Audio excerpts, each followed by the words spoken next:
यदि कर्म तेरे पावन है सभी डूबेगी नहीं तेरी नाव कभी। રાગિણીબેન બિપિનચંદ્ર સેવા કાર્ય ટ્રસ્ટ અત્યાર સુધી ઘણી બધી સેવાઓ સાથે તમને પરિચય કરાયો છે. આજે અમને એવું છે કે એક મણિનગરમાં શ્રીનાથ ફેશન કરીને એક શોપ છે, ત્યાંથી અમારા એક મિત્ર, વડીલ મિત્ર એવું કહી શકાય, રાજેશભાઈ, એમણે એવું કીધું કે તમે આ બધું સેવાનું કામ કરો છો, અમે રેગ્યુલર તમારા સેવાના વિડીયો જોઈ રહ્યા છીએ. તો અમારો એક શોરૂમ છે કપડાનો, જેમાં બાળકોના અને મેલ કપડાં બધા મળતા હોય છે અહીંયા એમના.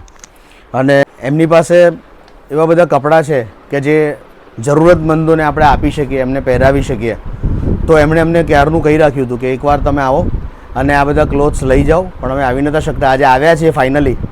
તો ઘણા બધા કપડાં એમણે અમને દાન આપ્યા છે, જે ખરેખર અમારે યોગ્ય જરૂરતમંદ લોકો સુધી પહોંચાડવાના છે. તો આ એ કપડાં છે, અને હજુ આનાથી વધારે ઘણા છે, પણ બધા પથરાય એવા નથી. એટલે જેટલું બતાવી શકીએ એટલું બતાવ્યું છે. આ બતાવ્યું છે અમે એટલા માટે કે તમે પણ આમાં ઇન્સ્પિરેશન લો કે અમારું એનજીઓ જેન્યુઅનલી કામ કરે છે. અને આ અમે અહીંયાથી લઈ જઈને એનું કોઈ સેલિંગ કે વેચવાના નથી, પણ ખરેખર જેની પાસે કપડાં નથી અને જે લોકો પાસે કપડાં ખરીદવાની ક્ષમતા નથી એ લોકો સુધી પહોંચશે. આપણે ટ્રસ્ટમાં જેવી 20-25 બહેનો છે કે જેના હસબન્ડ છે કે જેના બાળકો છે, એને પણ પહેલાં કપડાં આપીશું આપણે, અને પછી વધશે તો એવી જગ્યાએ વેચીશું. જે વિડીયો બી તમને મોકલીશું અમે એવી જગ્યાએ આપીશું કે જે ખરેખર એમને જરૂર પડે અને જે ખરેખર જરૂરિયાતમંદ હોય.